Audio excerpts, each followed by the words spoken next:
Welcome to निपुण classes. स्वागत है आप सभी का अपने चैनल निपुण क्लासेज में। दोस्तों, बिहार का जो बेसिक जीके था वो आप लोगों के लिए मैं कंप्लीट करवा चुका हूं, जिसका प्लेलिस्ट बिहार जीके के नाम से यूट्यूब चैनल पर मैं अपने यूट्यूब चैनल पर डाल दिया हूं। अब यहां पे जाके आप देख सकते हैं। अब हम बिहार के इतिहास के बारे में पढ़ने वाले हैं और ये इसका पार्ट 2 है, पार्ट 1 हो चुका है। तो बढ़ते अपने क्वेश्चन की तरफ। हमारा पहला क्वेश्चन है कि मगध नाम का सर्वप्रथम उल्लेख मिलता है। यहाँ पर जो ऑप्शन दिए गए हैं आपको बताना है कि किस वेद में मगध नाम का उल्लेख किया गया है। तो इसका जो करेक्ट आंसर हो जाएगा दोस्तों वो हो जाएगा अथर्ववेद। मगध का जो उल्लेख किया गया है किस वेद में, तो अथर्ववेद में। ऑप्शन नंबर डी इसका करेक्ट हो जाएगा। अगर ऋग्वेद में पूछे कि किसका वर्णन है दोस्तों, तो बिहार का वर्णन किया गया है ऋग्वेद में। अगर आपसे पूछे यजुर्वेद में, तो विदेह राज्य का वर्णन कहाँ है, तो यजुर्वेद में है। किस वेद में संगीत की चर्चा की गई है, तो साम वेद में संगीत की चर्चा की गई है। क्वेश्चन नंबर 2 है, शिशुनाग वंश के संस्थापक थे बिंबिसार, महापद्मनंद, शिशुनाग या नमोदिष्ट, या इनमें से कोई नहीं। करेक्ट आंसर आप बताइएगा कि क्या होगा इसका करेक्ट आंसर। तो दोस्तों, शिशुनाग वंश के जो संस्थापक माने जाते हैं वो शिशुनाग माने जाते हैं। ऑप्शन नंबर सी हो जाएगा करेक्ट। अगर बिंबिसार की बात करें तो हर्यक वंश के संस्थापक कौन थे, बिंबिसार। महापद्मनंद ये नंद वंश के शासक थे। नंद वंश के संस्थापक कौन थे दोस्तों, तो महापद्मनंद। अगर नमोदिष्ट की बात करें तो वैशाली राजवंश के संस्थापक थे नमोदिष्ट। क्वेश्चन नंबर 3 है, हर्यक वंश का अंतिम शासक कौन था। तो यहाँ पर जो भी आपको ऑप्शन दिखेंगे दोस्तों वो जितने भी राजवंश थे उसका अंतिम शासक का ही नाम है। तो एक एक करके इन ऑप्शनों को भी करेंगे। सबसे पहले इसका आंसर देख लेते हैं कि क्या होगा।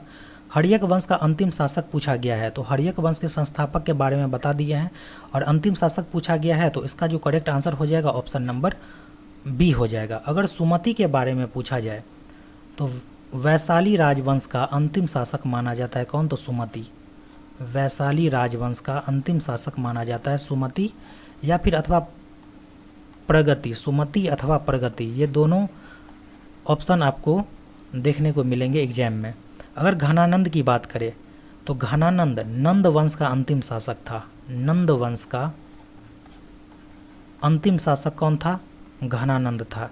अगर इसके संस्थापक के बारे में पूछे कि नंद वंश का संस्थापक कौन था दोस्तों, तो महापद्मनंद था नंद वंश का संस्थापक।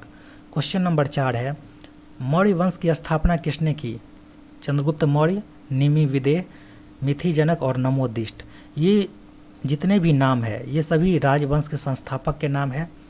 तो मौर्य वंश के संस्थापक के बारे में पूछा गया है तो ऑप्शन ए हो जाएगा चंद्रगुप्त मौर्य। दोस्तों, नंद वंश के जो अंतिम शासक थे घनानंद, उनकी हत्या कर दी थी किसने, तो चंद्रगुप्त मौर्य ने, और उसके बाद मौर्य वंश की नींव रखी थी। ठीक है।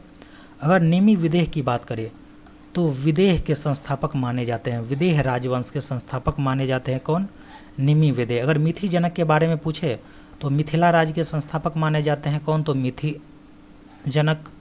नमोदिष्ट वैशाली राजवंश के संस्थापक थे नमोदिष्ट।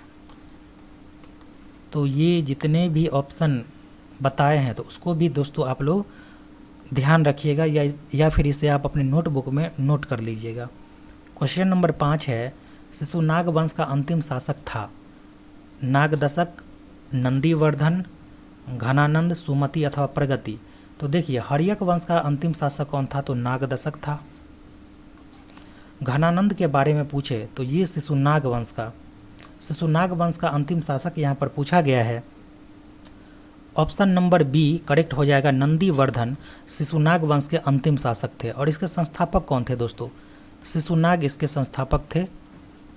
अगर घनानंद की बात की जाए तो नंद वंश के अंतिम शासक थे घनानंद।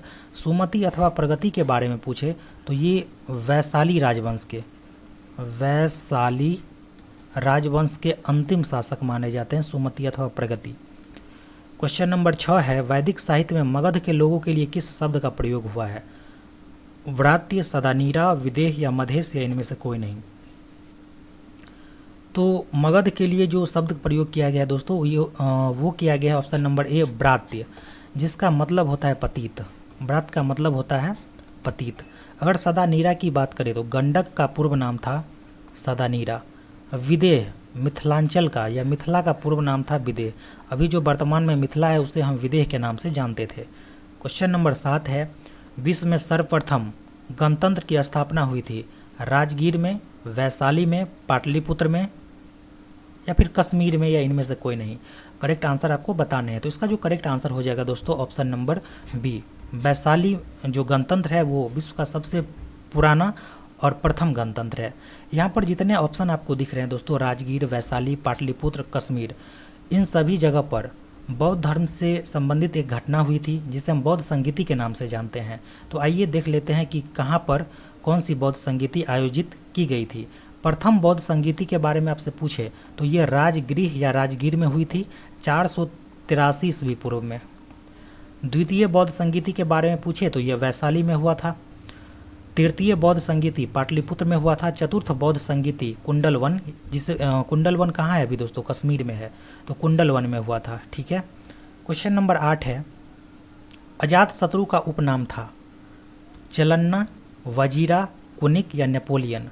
तो अजातशत्रु का जो उपनाम यहाँ पर पूछा गया है तो वो हो जाएगा कुनिक। अगर इनके माता का नाम पूछेंगे, अजातशत्रु के माता का क्या नाम था, तो दोस्तों ये माता थी चलन्ना। चलन्ना कौन थी, तो अजातशत्रु की माता जी थी। और वजीरा उनकी पत्नी थी। अजातशत्रु की पत्नी का क्या नाम था, वजीरा था। क्वेश्चन नंबर 9 है, बृहद्रथ वंश की स्थापना किसने की थी? बिंबिसार, महापद्मनंद, शिशुनाग और बृहद्रथ। तो बृहद्रथ वंश की स्थापना दोस्तों ऑप्शन नंबर डी हो जाएगा, बृहद्रथ ने की थी। शिशुनाग वंश की स्थापना शिशुनाग ने की थी। नंद वंश के अगर संस्थापक पूछे तो महापद्मनंद, और हर्यक वंश के पूछे तो बिंबिसार।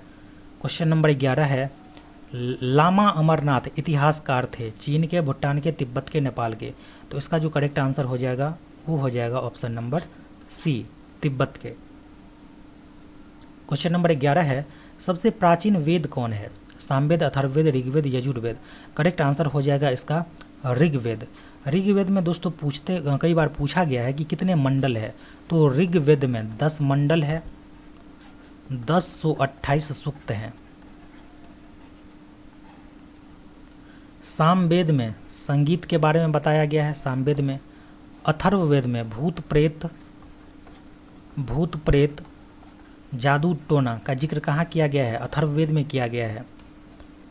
अगर यजुर्वेद की बात की जाए तो ये एक ऐसा वेद है जो गद्य और पद्य दोनों में लिखा गया है, गद्य व पद्य दोनों में है। क्वेश्चन नंबर 12 है, न्याय दर्शन के प्रतिपादक कौन थे? अब यहाँ पर जितने दर्शन हैं इम्पोर्टेंट सब यहाँ पर आपको मिल जाएगा। तो यहाँ पर न्याय दर्शन के प्रतिपादक पूछे गए हैं तो गौतम हो जाएंगे करेक्ट आंसर। अगर दोस्तों अगर यहाँ पर आप देख सकते हैं कि दर्शन लिखा हुआ है, यहाँ पर इसके प्रवर्तक, सांख्य दर्शन के प्रवर्तक कौन थे? तो कपिल थे। योग दर्शन के पतंजलि थे। न्याय दर्शन के अक्षपाद गौतम, यही क्वेश्चन पूछा गया है। वैशेषिक दर्शन के तो उलूक कनाद हो जाएगा, यहाँ पे कनाद हो जाएगा। मीमांसा या पूर्व मीमांसा के बारे में पूछे तो जैमिनी। वेदांत या उत्तर मीमांसा के बारे में पूछे तो बदरायन। क्वेश्चन नंबर 13 है, ऋग्वेद के किस मंडल को वंश मंडल या गोत्रम मंडल कहते हैं? तो करेक्ट आंसर हो जाएगा इसका, यहाँ पर 4 ऑप्शन दिए गए हैं और इसका जो करेक्ट आंसर हो जाएगा ऑप्शन नंबर ए, दूसरे मंडल से 7वें मंडल तक को वंश मंडल या गोत्र मंडल कहते हैं। निम्नलिखित में से किसका संकलन ऋग्वेद पर आधारित है? यहाँ पर ऑप्शन दिए गए हैं, यजुर्वेद, सामवेद, अथर्ववेद, ए और बी दोनों, इनमें से कोई नहीं। तो करेक्ट आंसर आपको बताने हैं। तो दोस्तों यहाँ पर ऋग्वेद पर आधारित संकलन पूछा गया है, तो यजुर्वेद एक ऐसा वेद है जिसका संकलन ऋग्वेद के आधार पर किया गया है। क्वेश्चन नंबर 15 है, गायत्री मंत्र किस पुस्तक में मिलता है? सामवेद में, ऋग्वेद में, यजुर्वेद में, अथर्ववेद में। तो गायत्री मंत्र का उल्लेख है दोस्तों ऋग्वेद में। क्वेश्चन नंबर 16 है, पुराण कितने हैं? ये क्वेश्चन पहले भी आ चुका है वैसे। तो पुराण के बारे में पूछा गया तो पुराण है 18, वेदांग है दोस्तों 6, वेद पूछे तो 4, उपनिषद पूछे तो 108। क्वेश्चन नंबर 17 है, बृहद्रथ वंश का सबसे प्रतापी राजा कौन था? ए है नमोदिष्ट, बृहद्रथ, विशाल और जरासंध। तो इसका जो करेक्ट आंसर हो जाएगा वो हो जाएगा ऑप्शन नंबर डी। जरासंध जो है वो बृहद्रथ वंश का सबसे प्रतापी राजा था, ठीक है। और जरासंध की हत्या किसने की थी?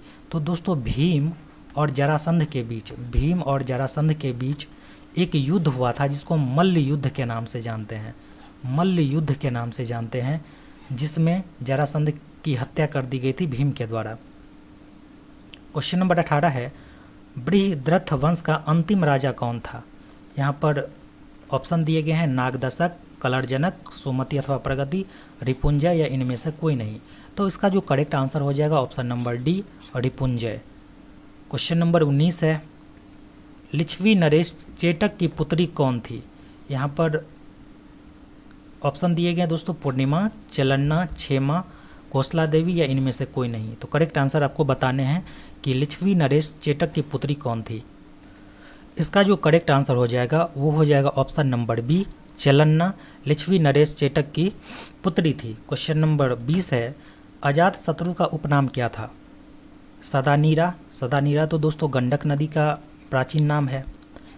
अजातशत्रु का उपनाम पूछा गया है तो ऑप्शन नंबर बी करेक्ट हो जाएगा, कुनिक। अगर कौटिल्य की बात करें तो चाणक्य को ही हम कौटिल्य कहते हैं। चाणक्य को ही कौटिल्य या फिर चाणक्य को ही विष्णुवर्धन के नाम से जाना जाता है विश्व इतिहास में, जिन्होंने एक पुस्तक की रचना की थी अर्थशास्त्र। कई बार क्वेश्चन पूछा जा चुका है कि अर्थशास्त्र की रचना किसने की थी? तो कौटिल्य हो जाएगा, विष्णुवर्धन हो जाएगा या फिर चाणक्य हो जाएगा, तीनों एक ही व्यक्ति के नाम है। क्वेश्चन नंबर 21 है, सर्वप्रथम अपनी सेना में हाथियों का प्रयोग किसने किया था? बिंबिसार ने, बाबर ने, अजातशत्रु ने या फिर नागदशक ने? तो करेक्ट आंसर हो जाएगा इसका ऑप्शन नंबर ए, बिंबिसार ने सर्वप्रथम अपनी सेना में दोस्तों हाथियों का प्रयोग किया था, ठीक है। अगर गोला बारूद के बारे में पूछे कि गोला बारूद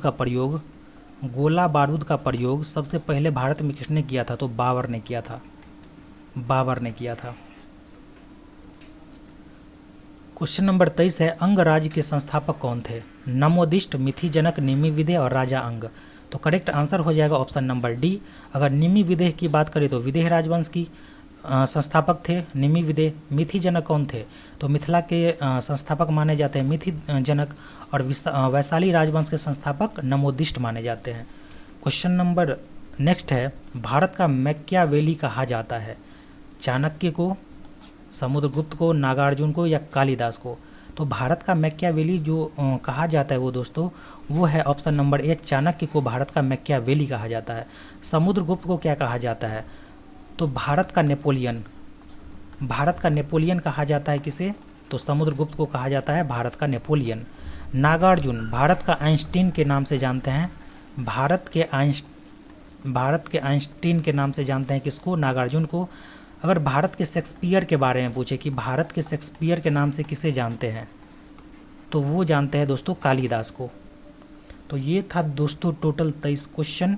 आई होप वीडियो आपको पसंद आई होगी, और जो भी मैं ये वीडियो भी बना रहा हूँ तो इसका जो PDF है वो आपको ऑफिशियल चैनल पे मिल जाएगा। निपुण क्लासेज के नाम से ही ऑफिशियल चैनल है जिस पर इसको हम अपलोड कर देंगे, तो वहाँ से आप इसको डाउनलोड कर सकते हैं। मिलेंगे नेक्स्ट वीडियो में। जय हिंद।